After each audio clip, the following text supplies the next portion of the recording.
In this guide, I'll show you how to check and see if there's a free upgrade available for your PS4 game to the PS5 version on PS5.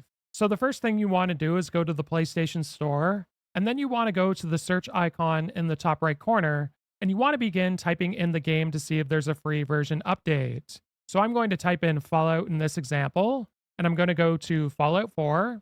Now, if you go to the three dots here and you go to select version, if you purchase the Fallout 4 version on PS4, you'll be able to get the free upgrade to the PS5 version by downloading it here. Now, I already have the PS5 version, so I can't download it, but you'd be able to download it here.